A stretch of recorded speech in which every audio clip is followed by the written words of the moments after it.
책의 저자 아로마 아시마죠? 아로마. 아로마가 아니고 아로마를 해도 괜찮을 것 같은데. 예, 아지마 히로키가 말하는 지의 관객은 그의 관광객의 철학과 공명하는 비즈니스의 일부로 보입니다. 그러니까 이렇게 철학자가 사업가로 변신하는 거에 대해서 어떻게 봤는지 한번 우선 이거부터 이야기해 보도록 하겠습니다. 먼저 심진경 선생님. 나 먼저? 아무 말 해도 되는 거 아니에요 이거는? 아니 근데 이제 뭐 관광객의 철학에 대해서 잘 모르지만 선생님 요번에 문사에 그거 쓰셨더만 예, 그렇습니다. 원고에 거기 아즈마 히로키 얘기 나오잖아요. 관광객의 네. 철학. 그래서 아무튼 그 내용에 기반해서 좀 얘기를 해보면 결국에는 관광객이라고 하는 사람들은 어떠한 자기한테 낯선 곳이고 그리고 어쨌든 좀 더 이제 느슨해지는 상태이고 그래서 어떤 타자에 대한 경계가 좀 이렇게 혹은 그 장벽이 좀 이렇게 낮아지거나 옅어지는 어떤 그런 상태. 그래서 여기에서 사실은 이 관광객의 철학과 이제 공명한다고 했는데 이때 이제 관객이라고 하는 거를 저는 좀 그런 관광객이랑 좀 약간 비슷한 개념 의미로 다가오더라고요. 그러니까 관광객도 일종의 관객의 느낌인 거죠. 그러니까 우리가 이제 국내에서 막 일어나는 뉴스보다 해외 뉴스를 보면서 마음의 안정을 느끼는 그러한 이유는 어떻게 보면 국내 뉴스는 너무 가까운 나의 현실과 직접 관련된 얘기이기 때문에 마음이 조마조마하고 굉장히 괴로운 경우가 많은데 이제 외국에서는 막 전쟁이라든가 그런 훨씬 심각하고 끔찍한 그런 뉴스에 대해서도 어느 정도 거리가 있기 때문에 약간의 그 관객의 입장에서 그 뉴스를 이제 좀 더 이제 좀 다른 시각에서도 바라볼 수 있고 그런 것 같거든요.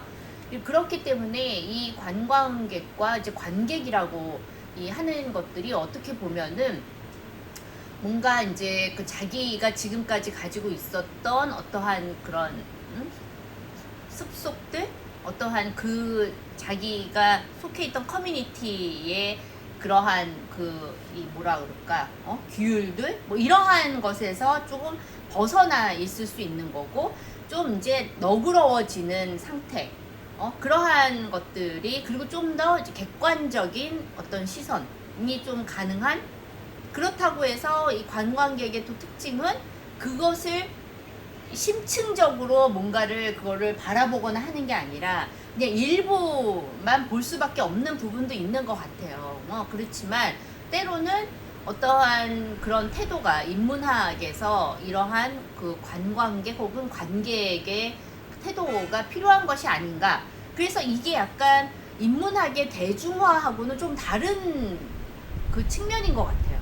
그러니까는 이걸 뭐라고 정확히 얘기해야 될지는 모르겠는데 우리가 흔히 아는 인문학의 대중화라고 하면은 인문학자들이 이제 막 강연을 통해서 뭐 약간 그게 결국에 자기 개발적인 그러한 내용으로 이렇게 전개가 되잖아요. 결국에는 그렇기 때문에 그런 방식과는 또 상당히 좀 다른.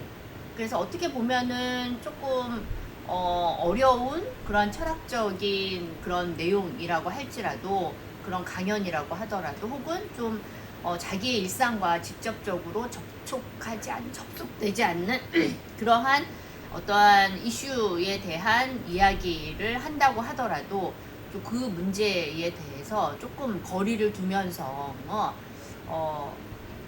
그 안에 연루되어서 그 속에서 한복판에서 논의하는 것이 아니라 조금은 이제 거리를 두는 어떤 그런 태도? 네. 박건 선생님. 그 아즈마 히로키가 직접 자기 입으로 그 얘기를 후반부에 이런 얘기를 합니다. 관광객 이퀄 관객. 그래서 결국은 이제 이 책은 관광객의 철학이라는 아즈마 히로키의 철학을 실전 시장에 적용을 한 일종의 케이스 스터디 같은 책이고, 그래서 그 과정에서 이제 일어났던 여러 가지 에피소드들을 좀 저는 되게 재밌게 읽었거든요. 사업 시작하자마자 지인한테 사기 통수 맞고 돈 날리면서 시작을 해서 그건 다 그 누구나 사업하면 예, 다 그렇게 되지. 공감을 할 수밖에 없는 그런 사연들이 많이 나오고 아 이런 건 진짜 한국이든 일본이든 세계 어디서든 똑같구나 하는 생각이 들었었는데 네, 그런 것들이 되게 어떤 저는 좀 공감이 가는 경험들이어서 재밌게 읽었던 것 같고 다만 이제 이 관광객 관계 이 주체에 대해서 우리가 어떻게 좀 평가를 할 것인가의 문제가 남는데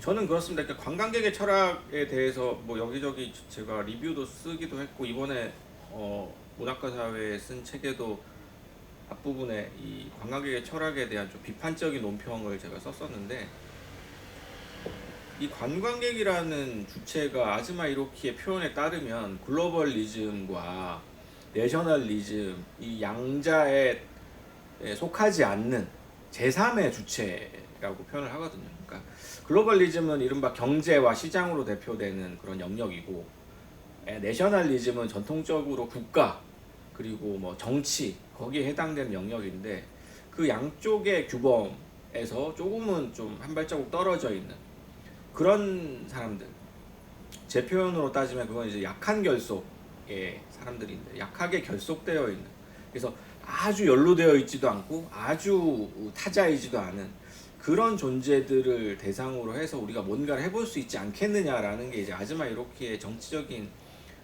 프로젝트인 것 같아요. 근데 저는 그 부분에 대해서 결국은 이 관객이란 주체가 아즈마 이로키는 글로벌리즘도 내셔널리즘도 아니다라고 얘기하지만 나는 결국은 이거 글로벌리즘, 그러니까 시장주의적인 주체이고 결국은 뭐 관광객이라는 건 소비자에 대한 얘기다. 결국 소비자를 만들겠다는 것이고 그 소비자가 뭐 어떤 뭐 질적인 차이는 있겠지만 정도의 차이는 있겠지만 결국은 시장 속에서 뭔가를 만들어 보겠다. 소비자 주체들을 더 많이 만들어야 된다는 얘기로 환원될 수밖에 없다라고 저는 생각을 합니다.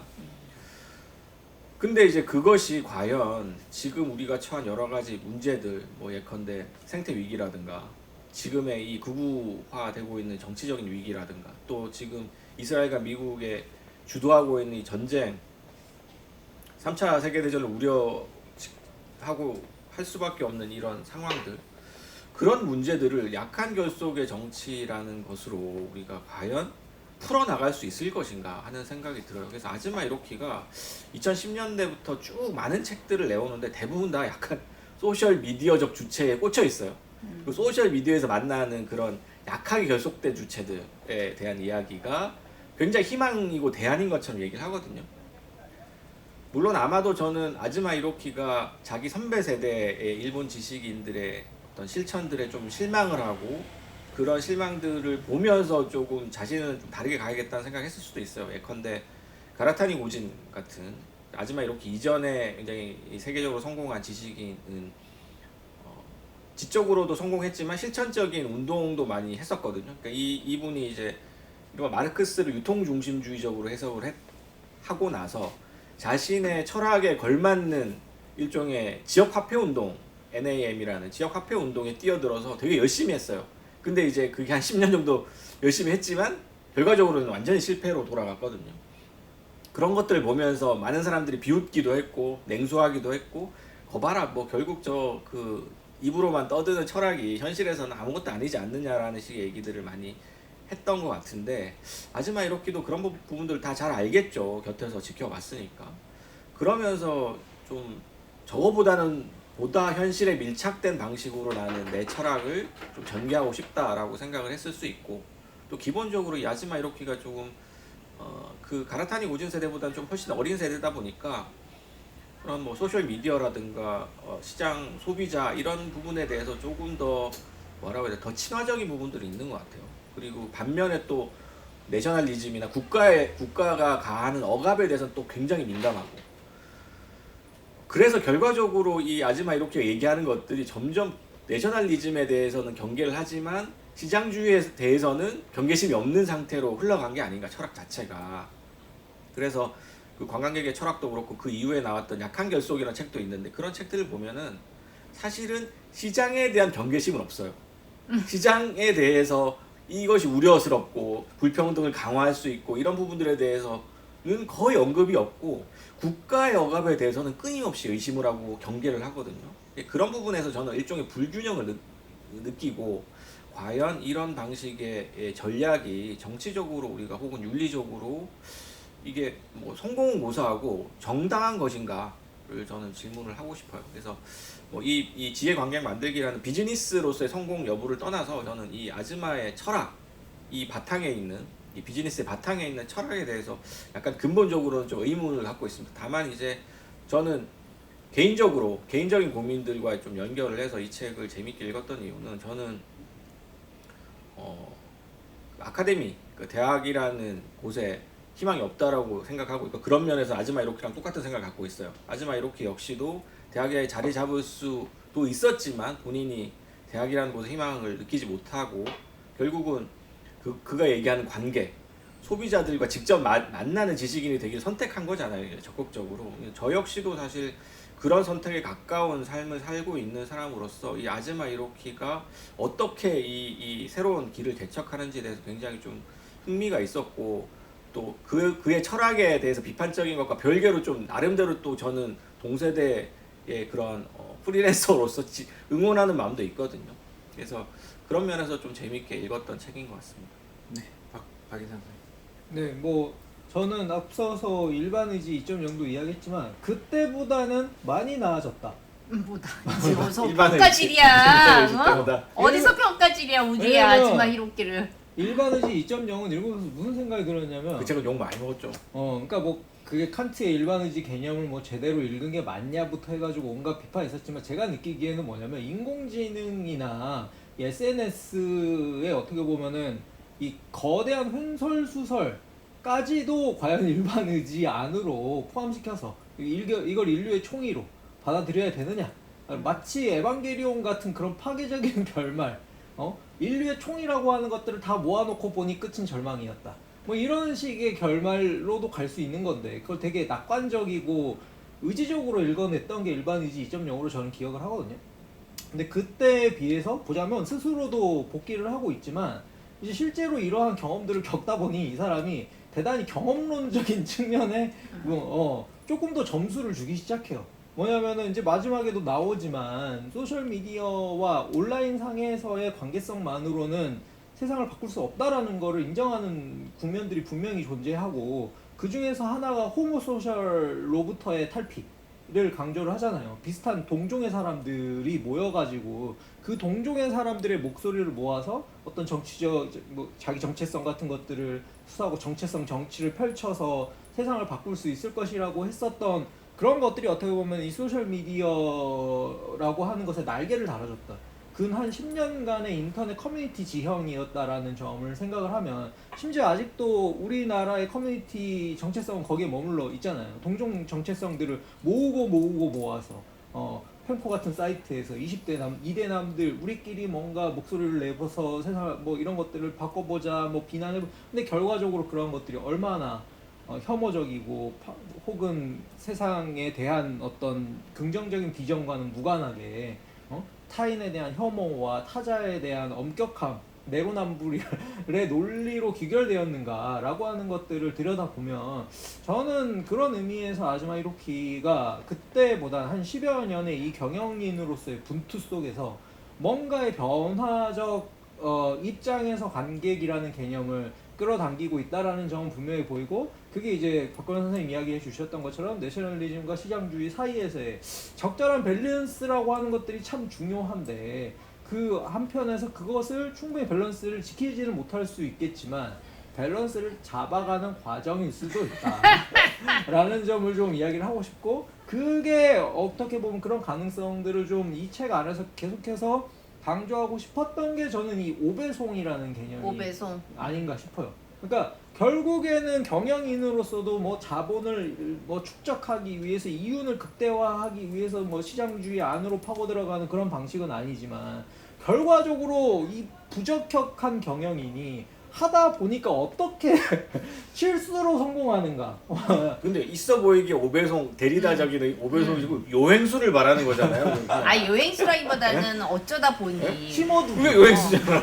심어두기. 근데 자기도 모르게 심어둔 거야. 자기도 모르게 보면 뭐 A 씨가 갤롱 카페를 하자고 해가지고 그때는 하자 했는데 자기는 별 생각도 없었는데 구르다 보니 갑자기 이게 수익을 증대시키고 뭐 이런 방식으로 뭔가 시장주의에서 우리가 생각하는 합리성과 이윤 극대화하는 조금 다른 방식으로의 이윤 추구나 뭐 시장 안에서의 생존주의 같은 것들이 작동하는 다소 좀 뭐 제 입장에서는 좀 재밌었어요. 그런 오배송과 관련된 이야기들이 좀 재밌었고 저는 이 책에서 그래서 그 오배송의 효과를 뭐 적극적으로 노릴 수는 없죠.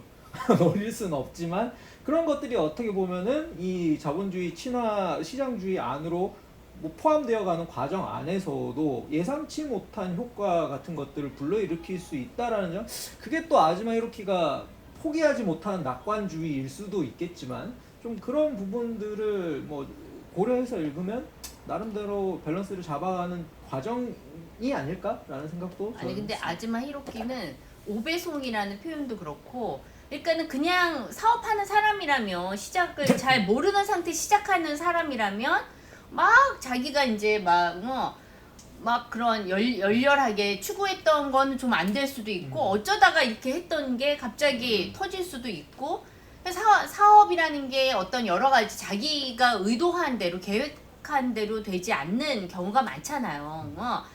어떤 멤버와 함께 하느냐라든지 어떤 당시의 시장 상황이나 어떠한 그 영역에서의 어떤 상황이나 이런 것들의 변화나 이런 것들과 이제 연관되면서 우연한 여러 가지 상황들이 겹쳐지면서 이렇게 막 만들어지는 건데 그거를 되게 오배송이라고 표현한다든가 이 관객도 그냥 지적 관객이랑 지혜 관객은 다르잖아요. 그러니까 지적 관객은 그런 관객이 말 그대로 그냥 인텔리전트한 사람인 거예요. 지적인 사람이고 이제 그에 대해서 뭔가 좀 뭐 이렇게 약간 심화 학습을 하고자 하는 혹은 그런 것들이 어느 정도 이루어진 관객이라면 이 사람이 말하는 지혜 관객은 그냥 말 그대로 그냥 지에 대한 열망만 있어도 지혜 관객이 되는 거예요. 그러니까 그걸 재밌는- 소비하는 사람도 지혜 관객이 되는 거고. 재밌는 게 처음에는 자기 독자들, 자기의 어떻게 보면 충성 독자들, 어떻게 보면 되게 호모소셜한 관객들로부터 출발을 했는데 이게 자꾸 오배송 되다 보니까 생각지도 못하는 자기를 알지도 못하는 사람들이 결론 카페에 와가지고 듣고 있고 또 여성 이제 독자들, 여성 관객들도 처음에는 거의 없었는데 한 줌도 안 되는데 갑자기 점점 늘어나고 그건 이제 아즈마 히로키가 예상하지 못한 형태의 지혜 관객이 늘어나는 방식인데 저는 거기에도 이 오배송의 법칙 같은 게 존재한다라는 생각이 들거든요. 아 그러면 다 오배송이 법칙이 근데 내가 볼 때 이 오배송의 핵심은 뒤풀이에 있는 것 같아요. 뒤풀이 그러니까 맞아. 근데 지금 원래 이 온라인으로 시작해서 오프라인으로 옮겨가는 과정이고 맞아. 그 다음에 이제 카페에서 강연을 냈더니 시간을 오버하고 그 사람들이 또 끝나고 또 뒤풀이를 하고 아카데미도 끝나니까 또 뒤풀이를 하고 그러니까 오배송의 결국 끝은 내가 보니까 뒤풀이더라고.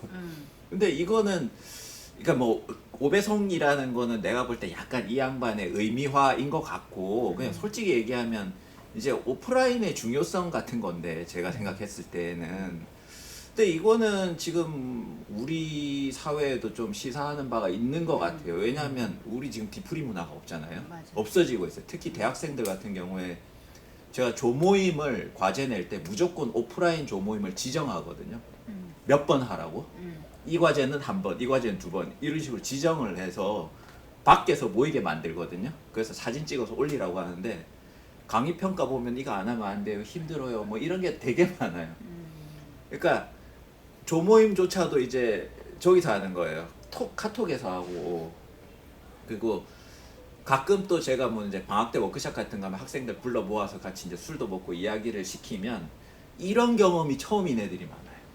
대학교 와가지고 3학년 4학년인데도 자기가 뭐 예를 들어 영화 좋아하는 애들끼리 모여가지고 술 먹으면서 영화 얘기하고 이런 경험이 처음인 애들이 지금 되게 많아요.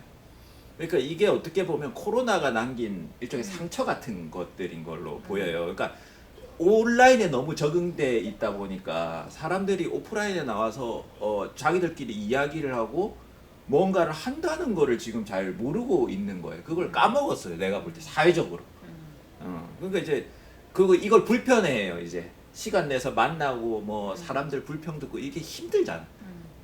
그러니까 근데 그 반대 급부가 이제 다른 사람으로 받는 어떤 충격 같은 것들이고 그게 이제 나를 발전시키는 건데 요 부분이 우리도 없어요 지금 보니까. 근데 이 세대가 이제 뭐잖아 사회에 나갈 거고 쭉쭉 이런 식으로 문화가 흘러가면 아까 뭐 단단한 결속과 느슨한 결속 얘기했지만 더 느슨한 결속으로만 혹은 원자화되는 요 상황이 올 것 같은 생각이 드는 거예요. 그래서 저는 개인적으로 오배송이라는 내가 봤을 때 약간 말장난으로 느껴지지만 왜냐하면 자기 사업에 대한 의미화를 해야 되니까 철학적 의미화를 해야 되니까 오배성이라고 얘기를 하지만 저는 개인적으로 봤을 때는 요거는 필요하다. 뒤풀이의 철학. 뒤풀이는 해야 된다.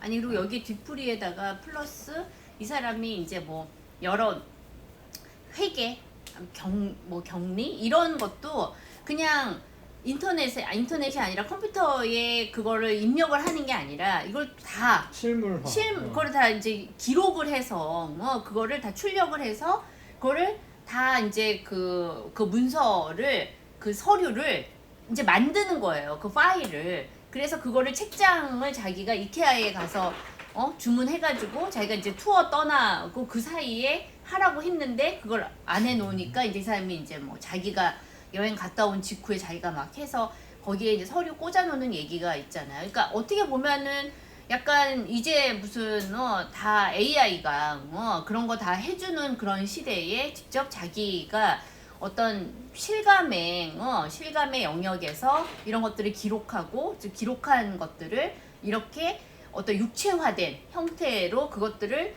보존하고 그리고 그것이 이제 눈앞에 보이는 눈앞에 자기가 볼 수 있는 데에 놓여 있고 이제 그걸 통해서 숫자나 이러한 것들이 단지 어떠한 허상의 허구적인 그러한 것이 아니라 실제로 눈에 잡히는 어떤 것으로 이제 감각되고 인지되는 그런 것들을 좀 하는 것 같아서 앞부분에 이 사람이 그런 얘기 하지만 처음에는 이제 온라인에서부터 출발을 하지만 사실 지금 얘기한 것처럼 이러한 뒤풀이 문화라든지 뭐 아까 얘기한 이제 서류 이런 것들에다가 기록을 한다든지 하는 이제 그런 식으로 약간 오프라인이고 아날로그 쪽과 또 이렇게 가는 게 아닌가.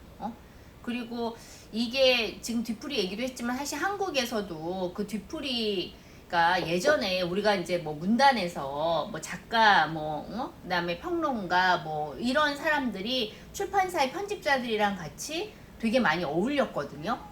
그리고 이제 항상 그 뭐 2차, 3차까지 막 가고 그 다음날 항상 문제의 온상이었죠. 그쵸. 근데 사실 이제 문제가 많았죠. 거기에서 성폭력 문제도 있었고, 그 다음에 막 그냥 그 찍어 누르는 그런 상명하복 문화도 있었고, 위기에 위한 여러 가지, 그러한 여러 가지 문제들이 있었지만, 그래도 어쨌든 그렇게 모여서, 이렇게 문화 관계자들이 모여서 그냥 쓸데없는 어떤 잡담이나 농담이나 뭐 이제 헛소리를 하면서 이제 그 와중에 뭔가 이렇게 어떠한 것들이 만들어지는 부분도 있었는데 사실 그런 게 진짜 너무 없어졌고 그리고 지금은 특히나 이제 어떤 뭐 그런 미투 이후에 의도적으로 출판사에서 아예 문제의 이제 소지가 될 만한 모임 자체를 원천 차단하겠다.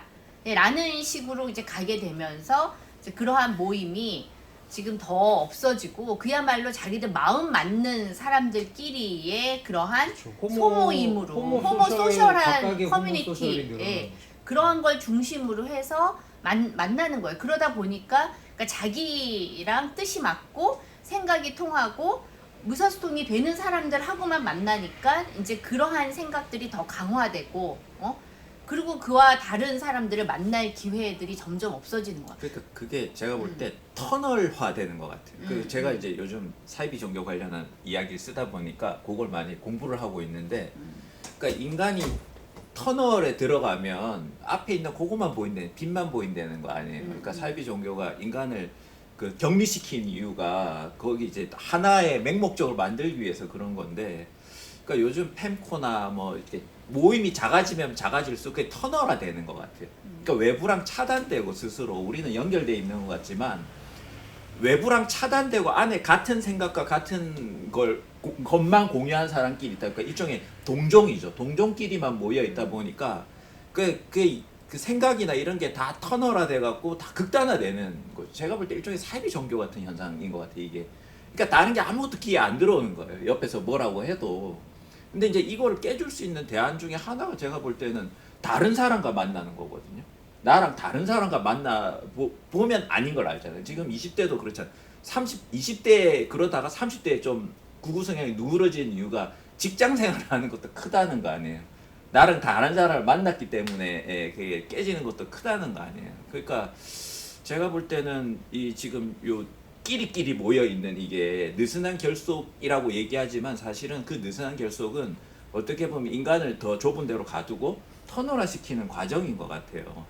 그래서 아까 말씀하셨듯이 그 실물감과 더불어서, 그러니까 인간관계에서도 실물감, 이게 지금 매우 중요한 시대라는 거를 이 사람의 오배송이죠. 제가 볼 때 이 책의 오배송이에요.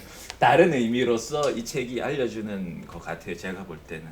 그러니까 아까 박예선 선생님 얘기했던 그 아즈마 이로키가 일반 의지 2.0 썼을 때보다 사람이 좀 괜찮아졌다, 나아졌다 이렇게 얘기하는 게 저도 약간 일리가 있다고 생각을 하는 게, 그때 일반 의지 2.0 그 책은 망작이기도 했고 욕도 많이 먹었고, 그 이유가 사실은 이제 약한 결속에 대한 환상 같은 것들 그때 강했죠. 디지털 관계에 대해서 아즈마 이렇게 여기에 처음에 우리가 이제 생각해보면 인터넷 초창기에 사람들이 인터넷이 민주주의를 엄청나게 이제 진보시킬 거라고 얘기했지만 사실 아니었잖아요. 계급, 인종 다 그 네. 차별 없애고. 근데 아즈마 이로키도 일반 의지, 그 루소의 일반 의지를 갖고 와서 그 소셜 미디어에 우리의 의견이 나온 것이 자동적으로 취합돼서 그것이 하나의 일반 의지 2.0으로서 정치의 어떤 대안으로서 작동할 것이다라고 얘기했는데 택도 없는 소리였죠. 그러니까 사실 그 아스트로터핑이라는 개념이 있는데, 이 아스트로터프라는 이 인조잔디 회사가 있어요. 그게 약간 일반 명사화가 된 말인데, 온라인의 여론을 일부러 어떤 조작을 해가지고 잔디를 깔듯이 여론인 것처럼 만드는 거예요. 지겨워. 그걸 이제 아스트로터핑이라고 하거든요. 포크레인이 굴삭기의 대명사이듯이 그 인조잔디 회사의 명칭이 이제 일반 명사화가 됐는데 온라인 여론 조작을 아스트로터핑이라고 하는데, 아스트로터핑이라는 게 한국뿐만 아니라 전 세계적으로 일반화돼 있잖아요. 소셜 미디어에서 인스타그램이건 뭐 페이스북이건 간에 한 절반 이상 70%는 다 광고거든요. 그리고 여론 조작이고. 근데 그 부분에 대해서 아즈마 이렇게 굉장히 나이브하게 봤던 거죠.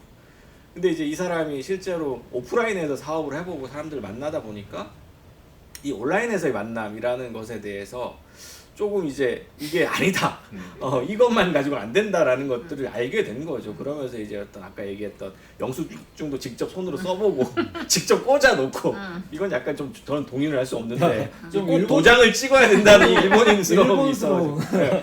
굳이 그렇게 해야 될 이유는 없을 것 같은데, 아무튼 그런 어떤 실물적인 만남들이 필요하다. 저는 그거를 일종의 현존이라는 문제, 프리센스라는 문제로도 풀어낼 수 있다고 생각을 해요. 그 문학과 사회 쓴 책에서도 제가 결론으로 얘기한 것이 현존의 윤리학인데, 그게 이제 그 제임스 퍼거슨이라는 인류학자가 쓴 책에 나오는 표현이거든요. 그러니까 아프리카의 그 만원 버스, 그 택시를 이제 버스처럼 버스 형태의 택시를 운행을 하는데, 거기에 막 사람들이 중간중간에 정류장도 아닌데 그냥 올라타요. 그럼 사람들이 계속 낑길 거 아니에요. 근데 거기에 대해서 사람 누구도 불평하지 않는다는 거예요. 자기 공간을 억지로 이렇게 내어주는 그것이 너무 당연한 것이고, 이 퍼거슨 인류학자로서 이런 자기 공간을 남에게 억지로 짜증을 내면서지만 어쨌든 내어주는 것이 인류 역사에서는 너무 당연한 거라는 거죠. 사냥에 참여하지 않더라도 사냥해온 것들 같이 나누고 하는 것들이 너무 당연한 것인데, 이것이 어느 순간 등가 교환이 너무나 자명한 원칙이 되어버리고, 일하지 않으면 먹지도 말라는 식의 이야기들이 윤리적인 것처럼 통용이 되면서 사실은 이런 현존의 윤리라는 것이 오늘날에 사라졌다. 근데 그런 부분들이 되게 중요한 것이다라고 얘기를 하는데, 저는 지금 우리나라뿐만 아니라 전 세계적으로 필요한 것이 그런 거라고 생각을 해요. 나와 전혀 다른 타자가 버스에 올라타고 그 사람이 어떤 냄새가 날 거 아니에요. 자기가 다른 느낌이 있을 거 아니에요. 그 부분에 대해서 우리가 견디는 거, 톨레랑스라고 하는 게 견디는 거잖아요. 그 참아내는 거. 일정 시간 정도 내가 그 다름을 참아낼 수 있다라는 것이 저는 민주주의의 기반이라고 생각하는데, 지금은 필터 버블 속에 다 갇혀가지고 진짜 호모소셜한 사람들끼리만 놀다 보니까 조금이라도 다른 사람이 거기에 들어오면은 엄청나게 배척하고 차별하고 배제해버리는 거죠. 그래서 저는 아즈마 히로키가 과거에 그런 그 온라인의 그 정체성에 굉장히 몰입해 있다가 오프라인의 이 차원으로 옮겨오면서 사실은 현존이라는 감각 같은 것들이 좀 생겨났다고 생각해요. 본인은 현존이라는 표현을 직접 쓰지는 않지만, 그래서 저는 그런 면에서는 좀 아즈마가 성숙해지고 있다라는 면에서 좀 아로마가 됐다. 아로마. 그건 아니, 좀 그래서 여기 적과 아군의 구분이 모호해질 수 있는 거잖아요. 그러니까 예를 들면 페미니스트는 마초랑 친구가 될 수 없나? 친구가 될 수 있거든요. 어? 그러니까 마초가 24시간 마초는 아니잖아요. 페미니스트가 24시간 페미니스트가 아니고. 근데 사람들은 페미니스트가 마초랑 친해. 적과 인사해. 배신이야. 그거 배신이야. 막 그러면서 막 욕을 하거든요. 그러니까는 저는 그런 게 어떻게 보면은 이제 그런 관광객의 철학 이런 것과 관련해서도 좀 얘기할 수 있다.